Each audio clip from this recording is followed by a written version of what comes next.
नमस्कार दोस्तों। हम सब के मन का एक कोना कहानिका में आप सबका स्वागत है। तो ये है आप सबका चैनल, हमारा स्टोरी चैनल, कहानियों का चैनल एक कोना कहानी का, जिसमें आज मैं आपको मुंशी प्रेमचंद जी के द्वारा रचित मानसरोवर भाग 1 की कहानी शांति सुनाने जा रही हूँ। तो चलिए आज की कहानी को शुरू करते हैं। आज की कहानी को शुरू करने से पहले एक कोना कहानिका में अगर आप नए हैं तो चैनल को सब्सक्राइब कर लीजिए और बेल आइकन को प्रेस कर लीजिए। तो चलिए आज की कहानी को शुरू करते हैं। बहुत ही दिलचस्प और मज़ेदार कहानी है ये, एक कोना कहानिका की शांति की कहानी। चलिए शुरू करें। स्वर्गीय देवनाथ मेरे अभिन्न मित्रों में थे। आज भी जब उनकी याद आती है तो वह रंगरेलियां आंखों में फिर जाती हैं और कहीं एकांत में जाकर ज़रा देर रो लेता हूँ। हमारे और उनके बीच में 200-250 मील का अंतर था। मैं लखनऊ में था और वो दिल्ली में, लेकिन ऐसा शायद ही कोई महीना जाता हो कि हम आपस में ना मिल पाते हों। वो स्वच्छंद प्रकृति के विनोद प्रिय, सहृदय, उदार और मित्रों पर प्राण देने वाले आदमी थे, जिन्होंने अपने और पराये में कभी भेद नहीं किया। संसार क्या है और यहाँ लौकिक व्यवहार का कैसा निर्वाह होता है, वो उस व्यक्ति ने कभी न जानने की चेष्टा करी। उनके जीवन में ऐसे कई अवसर आए जब उन्हें आगे के लिए होशियार हो जाना चाहिए था।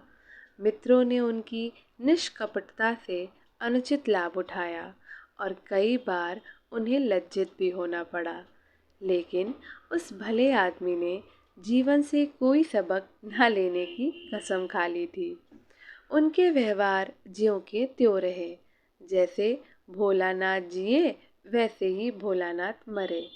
जिस दुनिया में वो रहते थे वो निराली दुनिया थी, जिसमें संदेह, चालाकी और कपट के लिए स्थान ही नहीं था। सब अपने थे, कोई गैर नहीं था। मैंने बार बार उन्हें सचेत करना चाहा, पर इसका परिणाम आशा के विरुद्ध हुआ। मुझे कभी कभी चिंता होती थी कि उन्होंने इसे बंद न किया तो नतीजा क्या होगा, लेकिन विडंबना ये थी कि उनकी स्त्री गोपा भी कुछ उसी सांचे में ढली हुई थी। हमारी देवियों में जो एक चातुरी होती है, जो सदैव ऐसे उड़ाऊ पुरुषों की असावधानियों पर ब्रेक का काम करती है, उससे वो वंचित थी। यहाँ तक कि वस्त्राभूषण में भी उन्हें कोई विशेष रुचि नहीं थी। अतएव जब मुझे देवनाथ के स्वर्गारोहण का समाचार मिला और मैं भागा हुआ दिल्ली गया, तो घर में बर्तन, भाड़े और मकान के सिवा और कोई संपत्ति नहीं थी। और अभी उनकी उम्र ही क्या थी जो संचय की चिंता करते। 40 भी तो पूरे ना हुए थे। यो तो लड़कपन उनके स्वभाव में ही था, लेकिन इस उम्र में प्रायः सभी लोग कुछ बेफिक्र रहते हैं। पहले एक लड़की हुई थी, इसके बाद 2 लड़के हुए। दोनों लड़के तो बचपन में ही दगा दे गए थे। लड़की बच रही थी और यही इस नाटक का सबसे करुण दृश्य था। जिस तरह का उनका जीवन था, उसको देखते इस छोटे से परिवार के लिए 200 रुपये महीने की ज़रूरत थी। 2-3 साल में लड़की का विवाह भी करना होगा। कैसे क्या होगा, मेरी बुद्धि कुछ काम न करती थी। इस अवसर पर मुझे यह बहुमूल्य अनुभव हुआ। जो लोग सेवा भाव रखते हैं और जो स्वार्थ सिद्ध को जीवन का लक्ष्य नहीं बनाते, उनके परिवार को आड़ देने वालों की कमी नहीं रहती। ये कोई नियम नहीं है, क्योंकि मैंने ऐसे लोगों को भी देखा है जिन्होंने जीवन में बहुतों के साथ अच्छे सलूक किए, पर उनके पीछे उनके बाल बच्चों की किसी ने बात तक ना पूछी। लेकिन चाहे कुछ हो, देवनाथ के मित्रों ने प्रशंसनीय औदार्य से काम लिया और गोपा के निर्वाह के लिए स्थायी धन जमा करने का प्रस्ताव किया। 2 एक सज्जन जो रंडुए थे, उससे विवाह करने को तैयार थे, किंतु गोपा ने भी उसी स्वाभिमान का परिचय दिया जो हमारी देवियों का जौहर है और इस प्रस्ताव को अस्वीकार कर दिया। मकान बहुत बड़ा था। उसका एक भाग किराए पर उठा दिया। इस तरह उसको 50 रुपए माहवार मिलने लगे। वो इतने में ही अपना निर्वाह कर लेगी। जो कुछ खर्च था वो सुन्नी की जात से था। गोपा के लिए तो जीवन में अब कोई अनुराग ही न था। इसके 1 महीने के बाद मुझे कारोबार के सिलसिले में विदेश जाना पड़ा और वहाँ मेरे अनुमान से कहीं अधिक 2 साल लग गए। गोपा के पत्र बराबर जाते रहते थे, जिससे मालूम होता था वे आराम से हैं, कोई चिंता की बात नहीं। मुझे पीछे ज्ञात हुआ कि गोपा ने मुझे भी गैर समझा और वास्तविक स्थिति छिपाती रही। विदेश से लौटकर मैं सीधा दिल्ली पहुंचा। द्वार पर पहुंचते ही मुझे भी रोना आ गया। मृत्यु की प्रतिध्वनि सी छाई हुई थी। जिस कमरे में मित्रों के जमघट रहते थे, उनके द्वार बंद थे। मकड़ियों ने चारों ओर जाले तान रखे थे। देवनाथ के साथ वह श्रीलुप्त हो गई थी। पहली नज़र में मुझे तो ऐसा भ्रम हुआ कि देवनाथ द्वार पर खड़े मेरी ओर देखकर मुस्कुरा रहे हैं। मैं मिथ्यावादी नहीं हूँ और आत्मा की दैहिकता में मुझे संदेह है, लेकिन उस वक्त एक बार मैं चौंक जरूर पड़ा। हृदय में एक कंपन सा उठा, लेकिन दूसरी नज़र में प्रतिमा मिट चुकी थी। द्वार खुला। गोपा के सिवा खोलने वाला ही कौन था। मैंने उसे देखकर दिल थाम लिया। उसे मेरे आने की सूचना थी और मेरे स्वागत की परीक्षा में उसने नई साड़ी पहन ली थी और शायद बाल भी गुथा लिए थे। पर इन 2 वर्षों के समय ने उस पर जो आघात किए थे, उन्हें क्या करती। नारियों के जीवन में ये वो अवस्था है जब रूप लावण्य अपने पूरे विकास पर होता है, जब उसमें अल्हड़पन, चंचलता और अभिमान की जगह आकर्षण, माधुर्य और रसिकता आ जाती है। लेकिन गोपा का यौवन बीत चुका था। उसके मुख पर झुर्रियां और विषाद की रेखाएं अंकित थीं, जिन्हें उसकी प्रयत्नशील प्रसन्नता भी ना मिटा सकती थी। केशों पर सफेदी दौड़ चली थी और एक एक अंग बूढ़ा हो रहा था। मैंने करुण स्वर में पूछा, क्या तुम बीमार थी गोपा? गोपा ने आंसू पीकर कहा, नहीं तो, मुझे कभी सिर दर्द भी नहीं हुआ। तो तुम्हारी ये क्या दशा है? बिल्कुल बूढ़ी हो गई हो। तो जवानी लेकर करना ही क्या है? मेरी उम्र भी तो 35 के ऊपर हो गई है। 35 की उम्र तो बहुत नहीं होती गोपा। हाँ, उनके लिए जो बहुत दिन जीना चाहते हैं। मैं तो चाहती हूँ जितनी जल्द हो सके जीवन का अंत हो जाए। बस सुन्नी के ब्याह की चिंता है। इससे छुट्टी पा जाऊं, मुझे जिंदगी की परवाह नहीं रहेगी। अब मालूम हुआ कि जो सज्जन इस मकान में किराएदार हुए थे, वो थोड़े दिनों के बाद तब्दील होकर चले गए और तब से कोई दूसरा किराएदार न आया। मेरे हृदय में बर्छी सी चुभ गई। इतने दिन इन बेचारों का निर्वाह कैसे हुआ, ये कल्पना ही दुखद थी। मैंने विरक्त मन से कहा, लेकिन तुमने मुझे सूचना क्यों ना दी? क्या मैं बिल्कुल गैर हूँ? गोपा ने लज्जित होकर कहा, नहीं नहीं, ये बात नहीं है। तुम्हें गैर समझूंगी तो अपना किसे समझूंगी? मैंने समझा परदेश में तुम खुद अपने झमेले में पड़े होगे। तुम्हें क्यों सताऊं? क्यों ना किसी तरह दिन कट ही गए। किसी न किसी तरह दिन कट ही जाते हैं। घर में और कुछ ना था तो थोड़े से गहने तो थे ही। अब सुनीता के विवाह की चिंता है। पहले मैंने सोचा था इस मकान को निकाल लूंगी, 20-22 हजार मिल जाएंगे, विवाह भी हो जाएगा और कुछ मेरे लिए बचा भी रहेगा। लेकिन बात को मालूम हुआ कि मकान पहले ही रेहन हो चुका है और सूद मिलाकर उस पर 20,000 हो गए हैं। महाजन ने इतनी ही दया क्या कम की कि मुझे घर से निकाल ना दिया। इधर से तो अब कोई आशा नहीं। बहुत हाथ पांव जोड़ने पर संभव है महाजन से 2-2.5 हजार मिल जाए। इतने में क्या होगा, इसी फिक्र में घुली जा रही हूँ। लेकिन मैं भी इतनी मतलबी हूँ, ना तुम्हें हाथ मुंह धोने को पानी दिया, ना कुछ जलपान लाई और अपना दुखड़ा लेकर बैठ गई। अब आप कपड़े उतारिए और आराम से बैठिए। कुछ खाने के लाऊं, खा लीजिए, तब बातें हों। घर पर तो सब कुशल है ना? मैंने कहा, मैं तो सीधे बम्बई से यहाँ आ रहा हूँ, घर कहाँ गया? गोपा ने मुझे तिरस्कार भरी आंखों से देखा, पर उस तिरस्कार की आड़ में घनिष्ठ आत्मीयता बैठी झांक रही थी। मुझे ऐसा जान पड़ा उसके मुख की झुर्रियां मिट गई हैं। पीछे मुख पर हल्की सी लाली दौड़ गई। उसने कहा, इसका फल ये होगा कि तुम्हारी देवी जी तुम्हें कभी यहाँ ना आने देंगी। मैं किसी का गुलाम नहीं हूँ। किसी को अपना गुलाम बनाने के लिए पहले खुद भी उसका गुलाम बनना पड़ता है। शीतकाल की संध्या देखते ही देखते दीपक जलाने लगी। सुन्नी लालटेन लेकर कमरे में आई।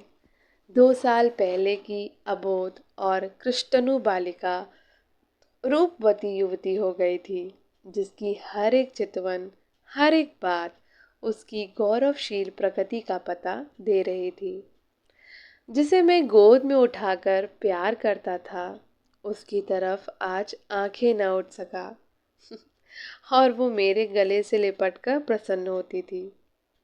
आज मेरे सामने खड़ी भी न रह सकी, जैसे मुझसे कोई वस्तु छिपाना चाहती है और जैसे मैं उस वस्तु को छिपाने का अवसर दे रहा हूँ। मैंने पूछा, अब तुम किस दर्जे में पहुंची सुन्नी? उसने सिर झुकाए हुए जवाब दिया, 10वें में हूँ। घर का भी कुछ कामकाज करती हो? अम्मा जब करने भी दें। गोपा बोली, मैं नहीं करने देती या खुद किसी काम की नीगज नहीं जाती। सुन्नी मुंह फेर कर हंसती हुई चली गई। माँ की दुलारी लड़की थी। जिस दिन वह गृहस्थी का काम करती, उस दिन शायद गोपा रो रो कर आंखें फोड़ लेती। वो खुद लड़की को कोई काम न करने देती, मगर सबसे शिकायत करती थी कि वो कोई काम नहीं करती। ये शिकायत भी उसके प्यार का ही एक करिश्मा था। हमारी मर्यादा हमारे बाद भी जीवित रहती है। मैं भोजन करके लेटा तो गोपा ने फिर सुन्नी के विवाह की तैयारियों की चर्चा छेड़ दी। इसके सिवाय उसके पास और बात ही क्या थी।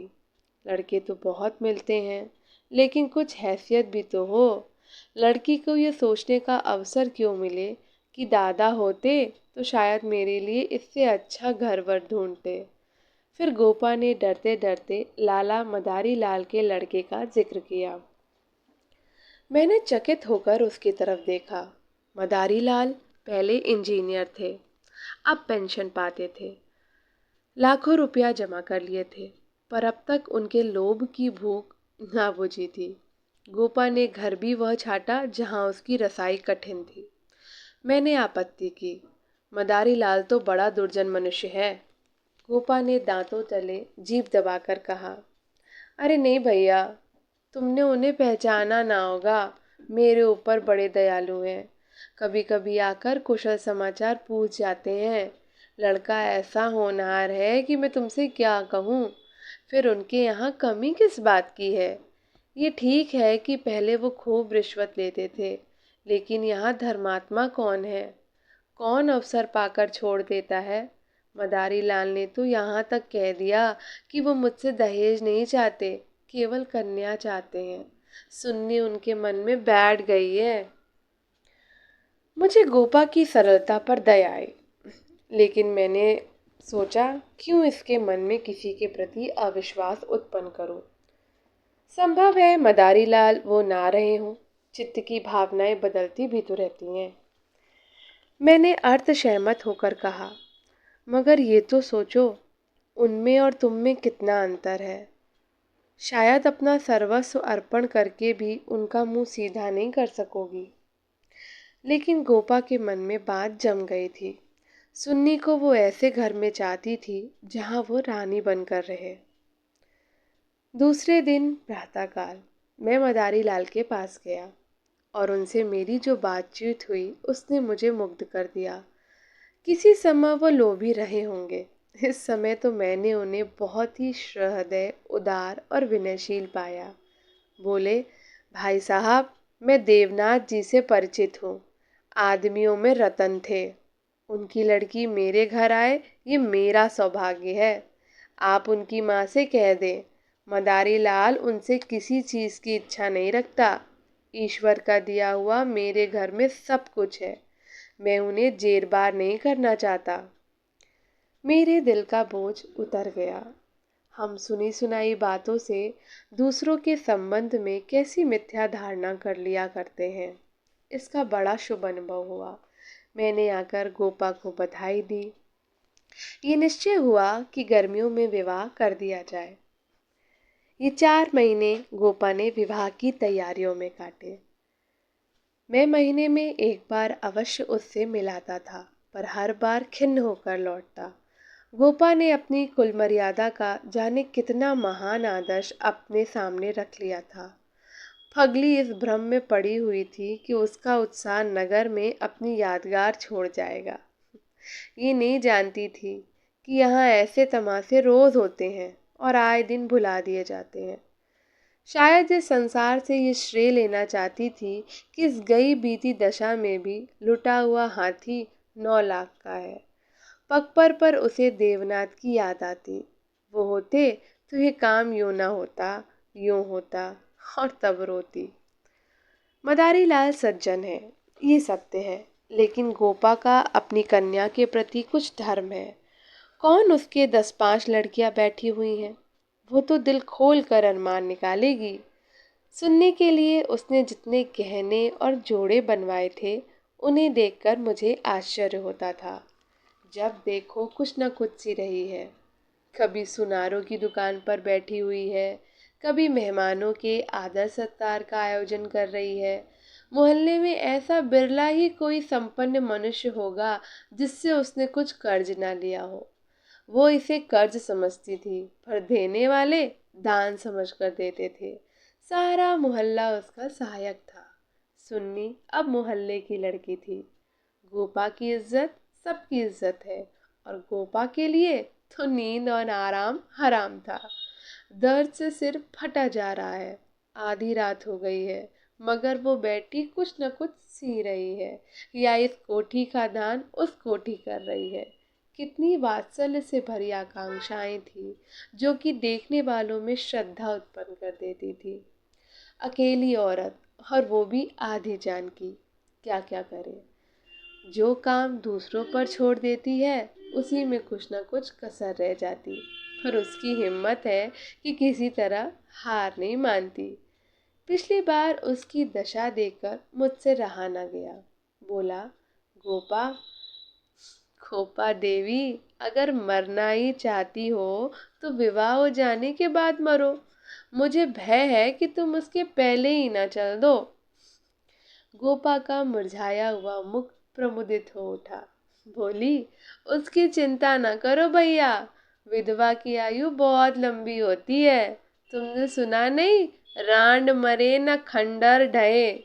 लेकिन मेरी कामना यही है कि सुन्नी का ठिकाना लगाकर मैं भी चल दूं। अब और जीकर क्या करूंगी। सोचो, क्या करूं। अगर किसी तरह का विघ्न पड़ गया तो किसकी बदनामी होगी। इन 4 महीनों में मुश्किल से घंटा भर सोती होंगी, नींद ही नहीं आती। पर मेरा चित्त प्रसन्न है। मैं मरूं या जीऊं, मुझे ये संतोष तो होगा कि सुन्नी के लिए उसका बाप जो कर सकता था वो मैंने कर दिया। मदारी लाल ने अपनी सज्जनता दिखाई, तो मुझे भी तो अपनी नाक रखनी है। एक देवी ने आकर कहा, बहन, जरा चलकर देख लो, चाशनी ठीक हो गई है या नहीं। गोपा उसके साथ चाशनी की परीक्षा करने गई और एक क्षण के बाद आकर बोली, जी चाहता है सर पीट लूं। तुमसे जरा बात करने लगी, उधर चाशनी इतनी कड़ी हो गई कि लड्डू दांतों से लड़ेंगे। किससे क्या कहूं, मैंने चिढ़कर कहा। तुम व्यर्थ का झंझट कर रही हो, क्यों नहीं किसी हलवाई को बुलाकर मिठाइयों का ठेका दे देती। फिर तुम्हारे यहाँ मेहमान ही कितने आवेंगे जिनके लिए तुम बांध रही हो। 10-5 की मिठाई उनके लिए बहुत होगी। गोपा ने व्यथित नेत्रों से मेरी ओर देखा। मेरी यह आलोचना उसे बुरी लगी। इन दिनों उसे बात बात पर क्रोध आ जाता था। बोली, भैया तुम ये बातें नहीं समझोगे। तुम्हें ना माँ बनने का अवसर मिला और ना पत्नी बनने का। सुन्नी के पिता का कितना नाम था, कितने आदमी उनके दम से जीते थे, क्या ये तुम नहीं जानते। वो पगड़ी मेरे ही सिर तो बंधी है। तुम्हें विश्वास ना आएगा, नास्तिक जो ठहरे, पर मैं तो उन्हें सदैव अपने अंदर बैठा पाती हूँ। जो कुछ कर रहे हैं वो कर रहे हैं। मैं मंदबुद्धि स्त्री भला अकेली क्या कर देती। वही मेरे सहायक है, वही मेरे प्रकाश है। ये समझ लो कि ये देह मेरी है और इसके अंदर जो आत्मा है वो उनकी है। जो कुछ हो रहा है उनके पुण्य आदेश से हो रहा है। तुम उनके मित्र हो, तुमने अपने सैकड़ों रुपए खर्च किए और इतना हैरान हो रहे हो। मैं तो उनकी सहगामिनी हूँ, लोक में भी और परलोक में भी। मैं अपना मुंह लेकर रह गया। जून में विवाह हो गया। गोपा ने बहुत कुछ दिया और अपनी हैसियत से बहुत ज़्यादा दिया, लेकिन फिर भी उसे संतोष नहीं हुआ। आज सुन्नी के पिता होते तो न जाने क्या करते। बराबर रोती रही। जाड़ों में मैं फिर दिल्ली गया। मैंने समझा कि अब गोपा सुखी होगी। लड़की का घर और वर दोनों आदर्श हैं। गोपा को इसके सिवा और क्या चाहिए। लेकिन सुख उसके भाग्य में ही नहीं था। अभी कपड़े भी ना उतारने पाया था कि उसने अपना दुखड़ा शुरू किया। भैया घर द्वार सब अच्छा है, सास ससुर भी अच्छे हैं, लेकिन जमाई निकम्मा निकला। सुन्नी बेचारी रो रो कर दिन काट रही है। तुम उसे देखो तो पहचान ही नहीं सकोगे। उसकी परछाई मात्र रह गई है। अभी कई दिन हुए आई हुई थी। उसकी दशा देखकर छाती फटती थी, जैसे जीवन में अपना पद खो बैठी हो। ना तन बदन की सुध है, ना कपड़े लत्ते की। मेरी सुन्नी की दुर्गति होगी ये तो स्वप्न में भी नहीं सोचा था, लेकिन गुमसुम हो गई है। कितना पूछा, बेटी तुमसे वो क्यों नहीं बोलता, किस बात पर नाराज है, लेकिन कुछ जवाब ही नहीं देती। बस आंखों से आंसू बहते हैं। मेरी सुन्नी कुएं में गिर गई। मैंने कहा, तुमने उसके घर वालों से पता नहीं लगाया। लगाया क्यों नहीं भैया, सब हाल मालूम हो गया। लौंडा चाहता है मैं चाहे जिस राह जाऊं, सुन्नी मेरी पूजा करती रहे। सुन्नी भला इसे क्यों सहने लगी। उसे तो तुम जानते हो कितनी अभिमानी है। वो उन स्त्रियों में नहीं है जो पति को देवता समझती है और उसका दुर्व्यवहार सहती रहती है। उसने सदैव दुलार और प्यार पाया है। बाप भी उस पर जान देता था, मैं आग की पुतली समझती थी। पति मिला छैला, जो आधी आधी रात तक मारा मारा फिरता है। दोनों में क्या बात हुई ये कौन जान सकता है, लेकिन दोनों में कोई गांठ पड़ गई है। न सुन्नी की परवाह करता है, न सुन्नी उसकी परवाह करती है। मगर वो तो अपने रंग में मस्त है। सुन्नी प्राण दिए देती है, उसके लिए सुन्नी की जगह मुन्नी है। सुन्नी के लिए उसकी अपेक्षा है और रुदन है। मैंने कहा, लेकिन तुमने सुन्नी को समझाया नहीं। उस लौंडे का क्या बिगड़ेगा, इसकी तो जिंदगी खराब हो जाएगी। गोपा की आंखों में आंसू भर गए। बोली, भैया किस दिन से समझाऊं। सुन्नी को देखकर तो मेरी छाती फटने लगती है। बस यही जी चाहता है कि इसे अपने कलेजे से ऐसे रख लूं, इसे कोई कड़ी आंख से भी ना देख सके।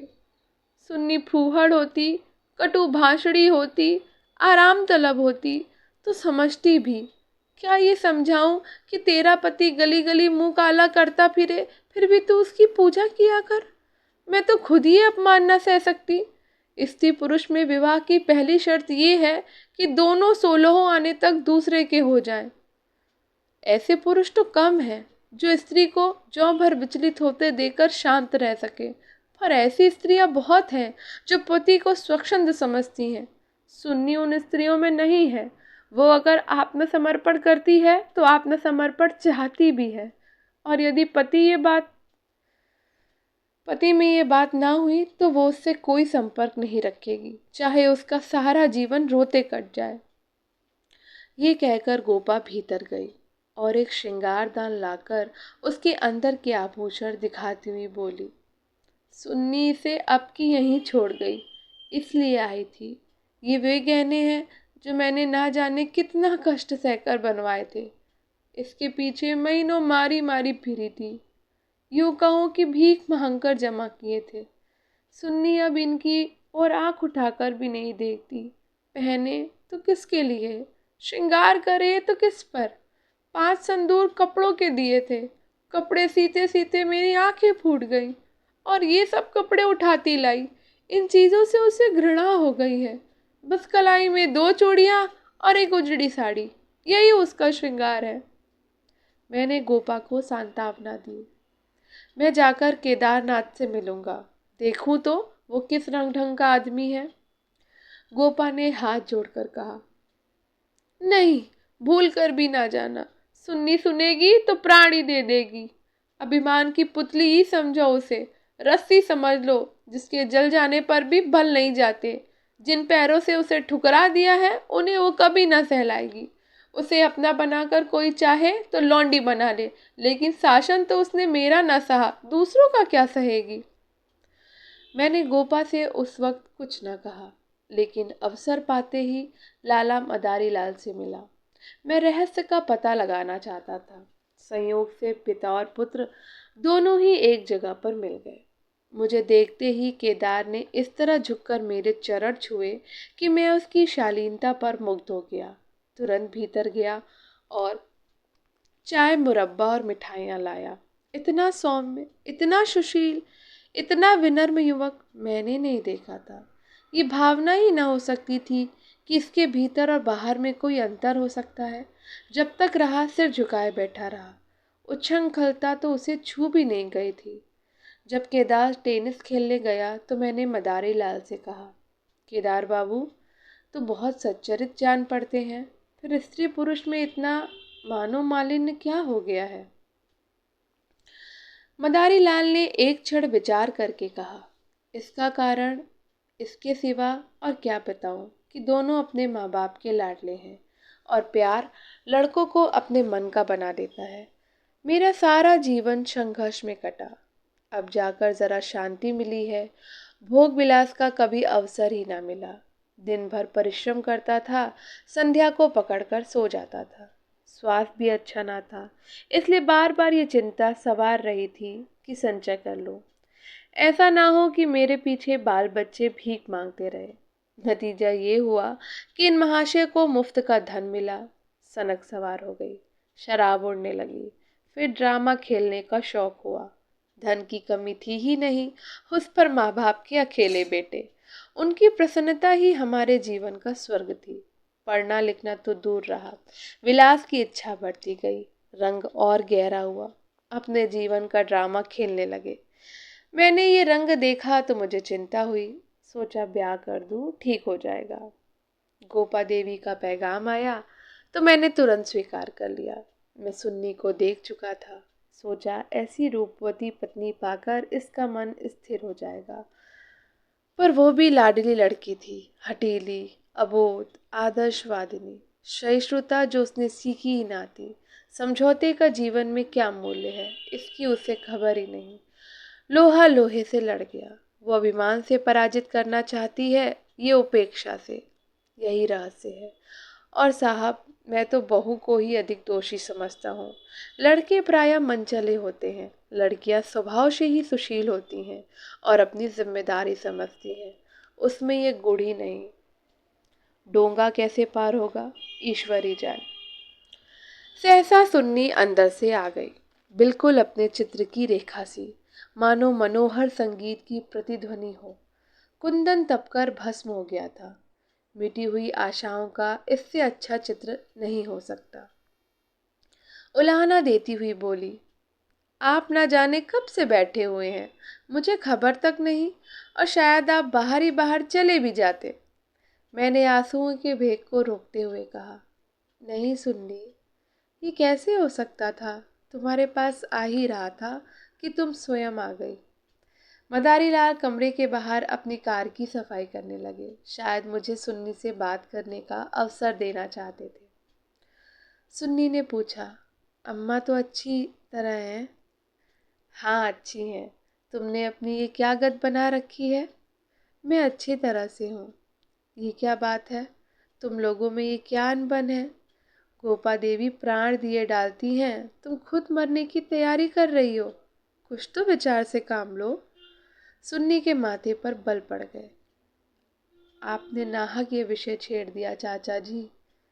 मैंने तो ये सोचकर अपने मन को समझा लिया कि मैं अभागिन हूँ। बस उसका निवारण मेरे बूते से बाहर है।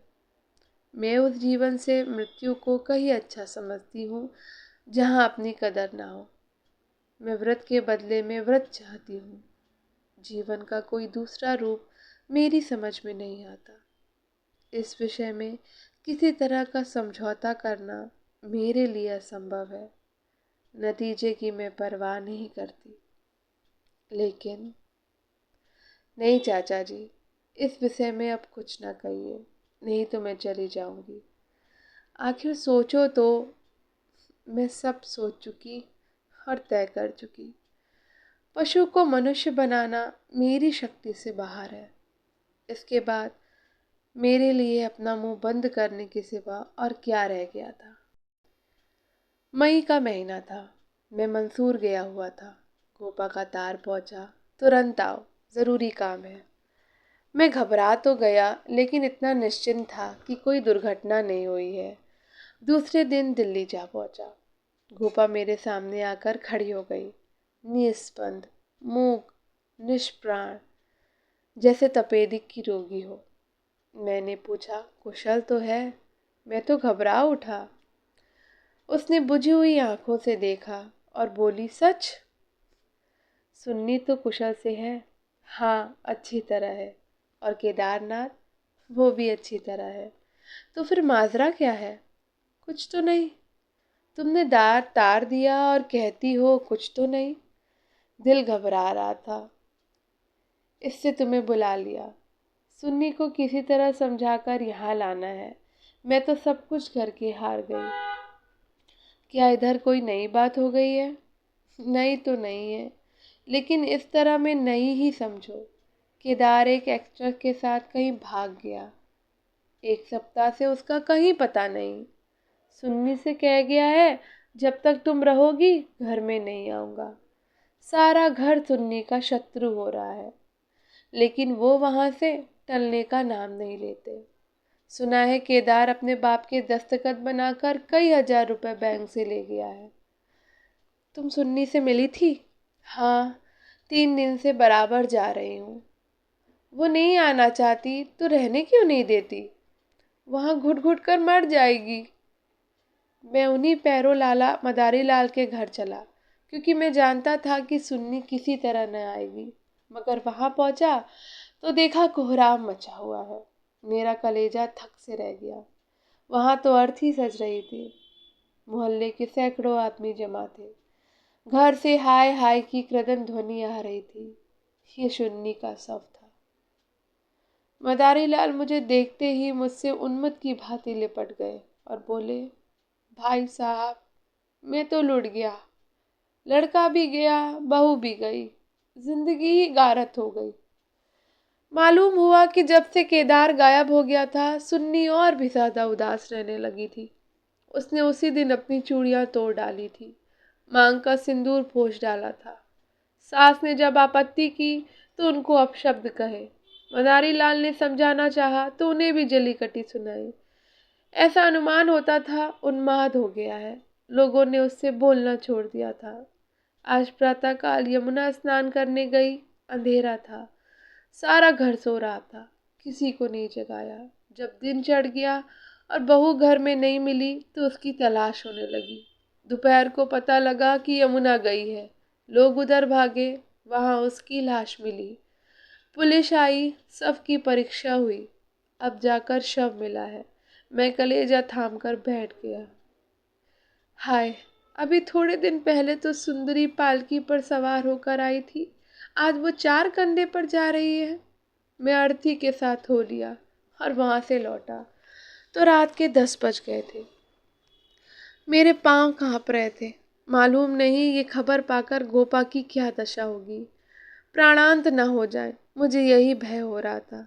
सुन्नी उसकी प्राण थी, उसकी जीवन का केंद्र थी। उस दुखिया के उद्यान में यही पौधा बच रहा था। उसे वो हृदय रक्त से सींच सींच कर पाल रही थी। उसके बसंत का सुनहरा स्वप्न ही उसका जीवन था। उसमें कोपले निकलेंगी, फूल खिलेंगे, फल लगेंगे, चिड़िया उसकी डाली पर बैठकर अपने सुहाने राग गावेगी। किंतु आज निष्ठुर नियति ने उस जीवन सूत्र को उखाड़ फेंक दिया और अब उसके जीवन का कोई आधार नहीं था। वो बिंदु ही मिट गया था जिस पर जीवन की सारी रेखाएं आकर एकत्र हो जाती थी। दिल को दोनों हाथों से थामे मैंने जंजीर खटखटाई। गोपा एक लालटेन लिए निकल आई। मैंने गोपा के मुख पर एक नए आनंद की झलक देखी। मेरी शोक मुद्रा देखकर उसने मातृत्व प्रेम से मेरा हाथ पकड़ लिया और बोली, आज तो तुम्हारा सारा दिन रोते ही कटा। अर्थी के साथ बहुत से आदमी रहे होंगे।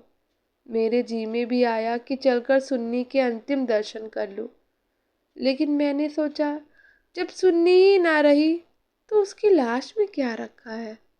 ना गई। मैं विस्मय से गोपा का मुंह देखने लगा।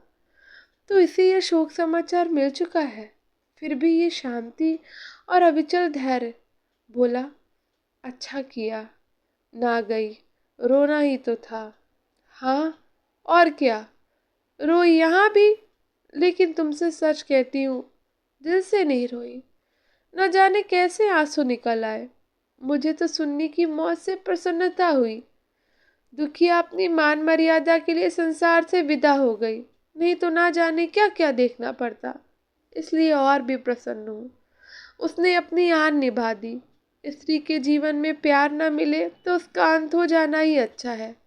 तुमने सुन्नी की मुद्रा देखी थी? लोग कहते हैं ऐसा जान पड़ता था मुस्कुरा रही है। मेरी सुन्नी सचमुच देवी थी। भैया, आदमी इसलिए थोड़े ही जीना चाहता है कि रोता रहे। जब मालूम हो गया कि जीवन में दुख के सिवा कुछ नहीं, तो आदमी जीकर क्या करे? किस लिए जिए? खाने, सोने और मर जाने के लिए? ये मैं नहीं कहती, मुझे सुन्नी की याद नहीं आएगी और मैं उसे याद करके रोऊंगी नहीं, लेकिन वो शोक के आंसू नहीं होंगे। बहादुर बेटे की माँ उसकी वीर गति पर प्रसन्न होती है। सुन्नी की मौत में क्या कुछ कम गौरव है?